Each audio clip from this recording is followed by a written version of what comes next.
इस नाम को भला कोई सिने प्रेमी कैसे नहीं जानता होगा। अपनी सुपर कॉमेडी के चलते इन्होंने बड़ी ख्याति पाई है।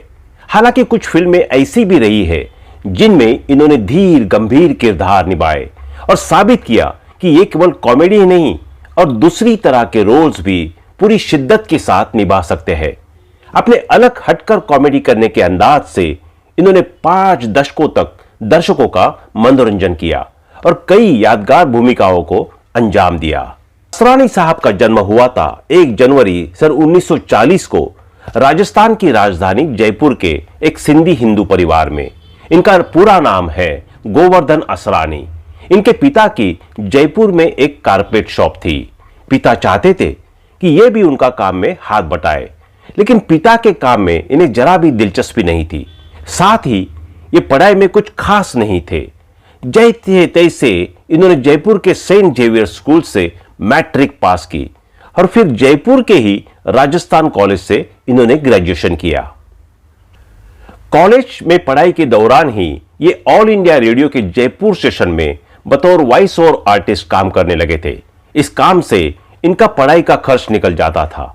रेडियो स्टेशन में काम करने के दौरान ही इनके मन में एक्टर बनने की चाहत ने जन्म ले लिया था। इसके बाद सन 1960 से लेकर 1962 तक इन्होंने एक्टिंग की क्लासेस ली और फिर इन्होंने रुख किया मुंबई का। मुंबई में एक दिन इनकी मुलाकात हुई किशोर साहू और ऋषिकेश मुखर्जी से। इन दोनों ने ही असरानी को समझाया कि अगर तुम इस इंडस्ट्री में कामयाब होना चाहते हो तो तुम्हें विधिवत तरीके से एक्टिंग सीखनी चाहिए। इन दोनों की सलाह पर असरानी ने रुख किया film and television institute of Pune का और साल 1964 से लेकर 1966 तक इन्होंने यहां पर अपना एक्टिंग का कोर्स पूरा किया। इसके बाद फिल्मों में काम करने के इरादे से ये फिर से आ गए मुंबई में। पहली दफा इन्हें काम मिला साल 1967 में रिलीज हुई फिल्म हरे काची चुड़िया में।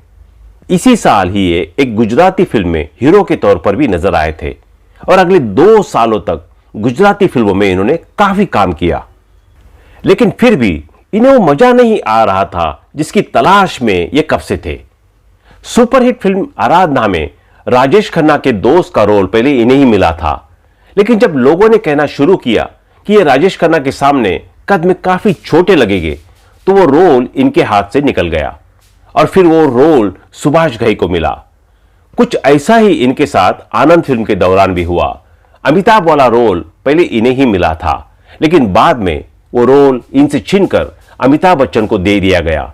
लेकिन फिल्म बावर्ची में इन्हें ऋषिकेश मुखर्जी ने जो रोल दिया उसने तो इनकी दुनिया की बदल दी। बावर्ची के बाद तो मानो असरानी ऋषिकेश मुखर्जी की फिल्मों में परमानेंट हिस्सा बन गए। ऋषिकेश दा की फिल्म नमक हराम में इन्होंने बड़ा ही शानदार काम किया था। अब तक असरानी अभिनय की दुनिया का एक बड़ा नाम बन चुके थे। गुलजार साहब ने अपनी पहली डायरेक्टोरियल फिल्म मेरे अपने में इन्हें काम दिया और उसके बाद उनकी फिल्म परिचय में भी ये नजर आए। असरानी उन चंद बॉलीवुड कलाकारों में से एक थे जो अपने दौर के 2 बड़े सुपरस्टार्स के गहरे दोस्त थे। ये 2 सुपरस्टार्स थे राजेश खन्ना और अमिताभ बच्चन, और इस बात से कौन वाकिफ नहीं है कि इन दोनों की सितारों के बीच में बाद में कितनी ज्यादा तख्लिया हो गई थी। असरानी के करियर की प्रमुख फिल्मों की बात करें तो ये अनामिका, अभिमान, चुपके चुपके, छोटी सी बात, मिली, आलाप, तपस्या, पति पत्नी और ओर, नालायक, तकदीर वाला, दूल्हे राजा, बड़े मियाँ छोटे मियाँ, हेरा फेरी, गरम मसाला और दीवाने हुए पागल जैसी 200 से भी ज्यादा फिल्मों में नजर आ चुके हैं। इनकी अब तक की आखिरी फिल्म आई थी पिछले साल यानी 2023 में, जिसका नाम था नॉन स्टॉप धमाल। इन्होंने फिल्मों में कमाल की एक्टिंग ही नहीं की है, कुछ फिल्मों के लिए इन्होंने गाने भी गाए हैं। ऋषिकेश दा की फिल्म आलाप में इन्होंने 2 गाने गाए थे। वही 1978 में रिलीज हुई फिल्म फूल खिले हैं गुलशन गुलशन में इन्होंने एक गाना गाया था। असरानी साहब ने फिल्में डायरेक्ट भी की है। इन्होंने सबसे पहले एक गुजराती फिल्म डायरेक्ट की थी जो कि साल 1974 में रिलीज हुई थी। इस फिल्म का नाम था अहमदाबाद नो रिक्शा वालों। इसके बाद साल 1977 में इन्होंने पहली हिंदी फिल्म डायरेक्ट की थी जिसका नाम था चला मुरारी हीरो बनने। इस फिल्म में एक्टिंग भी इन्होंने ही की थी। इसके 2 सालों के बाद यानी साल 1969 में इन्होंने सलाम मेम साहब नाम की एक फिल्म डायरेक्ट की। यह भी एक कॉमेडी ड्रामा फिल्म थी और इस फिल्म में ये खुद भी नजर आए थे। अगले साल यानी 1980 में रिलीज हुई फिल्म हम नहीं सुधरके का डायरेक्शन भी असरानी ने ही किया था और इस फिल्म में एज एन एक्टर भी ये नजर आए। 1993 में रिलीज हुई फिल्म दिल ही तो है का डायरेक्शन भी इन्होंने ही किया था। इस फिल्म में जैकी श्रॉफ, दिव्या भारती और शिल्पा शिरोडकर लीड भूमिकाओं में थी। असरानी साहब ने इस फिल्म में एक्टिंग नहीं की थी। हालांकि आपको इस जुड़े एक किस्सा भी बताते हैं। अमिताभ बच्चन धर्मेंद्र अभिनीत फिल्म शोले में जेलर का किरदार निभाकर लोकप्रिय हुए चरित्र अभिनेता असरानी यानी कि गोवर्धन असरानी को शुरू के दिनों में काफी संघर्ष करना पड़ा। वो हिंदी सिनेमा के प्रसिद्ध निर्देशक ऋषिकेश मुखर्जी के पीछे सालों तक इसलिए लगे रहे कि उन्हें कोई काम मिल जाए, लेकिन उन्हें कोई काम नहीं मिलता था। एक बार जब ऋषिकेश मुखर्जी जया बहादुरी की तलाश में असरानी के पास आए तो असरानी ने खुद ही काम मांगना शुरू कर दिया था। इस दिलचस्प किस्से का जिक्र उन्होंने एक शो में इंटरव्यू में किया था। दरअसल असरानी ने जिस फिल्म इंस्टीट्यूट में एक्टिंग सीखा उसी इंस्टीट्यूट में जीविका के लिए वो इंस्ट्रक्टर का काम करते थे। ऋषिकेश मुखर्जी उस फिल्म इंस्टीट्यूट में बतौर लेक्चरर आते थे। असरानी ने बताया था कि ऋषिकेश मुखर्जी आते थे तो मैंने कहा इनके पीछे पड़ना चाहिए। मैं उनसे बॉम्बे में भी मिलता था। 1.5-2 साल हो गए और वो कहते थे कि फिल्मों में मुझे काम देंगे। मैंने कहा 2.5 साल हो गए, कुछ करता तो है नहीं ये आदमी। एक दिन मैंने देखा कि जीप में ऋषिकेश मुखर्जी आ रहे हैं गुलजार साहब और कई लोगों के साथ। मुझे बुलाया उन्होंने तो मैंने सोचा आज तो मेरी किस्मत खुल गई। भागता हुआ गया। उन्होंने आगे बताया कि ऋषिकेश मुखर्जी ने उन्हें सबसे मिलाया तो उन्हें लगा रोल उन्हें ऑफर किया जाएगा, लेकिन तभी ऋषिकेश मुखर्जी ने उनका भ्रम तोड़ दिया था। असर ने बताया था उन्होंने कहा ही नहीं कि मैं तो तुम्हें रोल दूंगा ही, पहले ये बताओ यहां कोई जया बहादुरी नाम की लड़की है। मैंने क्या, अरे ये तो उसके लिए आए हैं। असरानी ने उन्हें जया बहादुरी से मिलाया।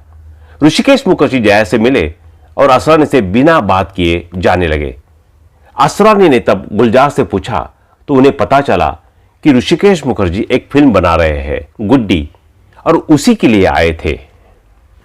गुलजार ने उन्हें बताया कि फिल्म में एक गांव के लड़के का छोटा रोल है, जिसके बाद वो फिर ऋषिकेश मुखर्जी के पास गए और रोल मांगने लगे। ऋषिकेश मुखर्जी ने उन्हें उस वक्त तो टाल दिया, लेकिन बाद में जब जया बहादुरी को फिल्म के लिए चुना तब असरानी को भी वो रोल मिल गया। फिल्म सुपरहिट रही और जया बहादुरी का फिल्मी सफर भी शुरू हो गया। असरानी को भी पहचान मिली।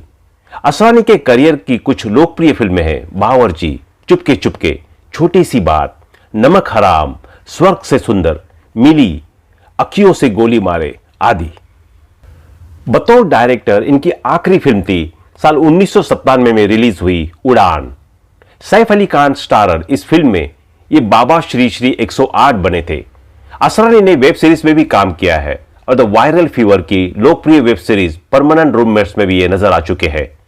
साथ ही साथ टीवी के लोकप्रिय कॉमेडी शो पार्टनर्स ट्रबल में गई डबल भी ये दिखाई दे चुके हैं। असरानी साहब की निजी जिंदगी की तरफ देखें तो इन्होंने एक्ट्रेस मंजू बंसल से मैरिज की थी। मंजू बंसल और असरानी ने कई फिल्म में साथ काम किया है। इन दोनों की मोहब्बत परवान चढ़ी थी। फिल्म आज की ताजा खबर और नमक हराम के साथ काम करने के दौरान शादी के बाद इस जोड़ी ने तपस्या, चांदी सोना, जाने बहार, जुर्माना, नालायक, सरकारी मेहमान और चोर सिपाही जैसे फिल्मों में भी साथ काम किया था। इन दोनों का एक बेटा भी है जिसका नाम है नवीन असरानी। इनका बेटा नवीन अहमदाबाद में डेंटिस्ट है। बात अगर इन्हें मिले अवार्ड्स के बारे में करें तो पहली दफा इन्हें साल 1974 में आज की ताजा खबर के लिए film fair best supporting actor का अवार्ड मिला था। हालांकि उससे 1 साल पहले यानी 1973 में अनहोनी नाम की फिल्म के लिए इन्हें Shama Sushma award for best comedian मिल चुका था। 1977 में इन्हें बालिका वधू नाम की फिल्म के लिए भी film fair best supporting actor का अवार्ड मिल चुका है और ढेर सारे अवार्ड के लिए नॉमिनेटेड तो ये कई दफा हो चुके हैं। असरानी की उम्र अब 83 साल की हो चुकी है और इस उम्र में भी एक्टिंग को लेकर इनका जुनून जरा कम नहीं हुआ है। लेकिन इनके फैंस उन्हें आज भी उतना ही चाहते हैं जितना पहले चाहते थे। तो दोस्तों, अभी के लिए बस इतना ही। मिलते हैं अगली वीडियो में। तब तक आप अपना ध्यान रखिए। Bye bye.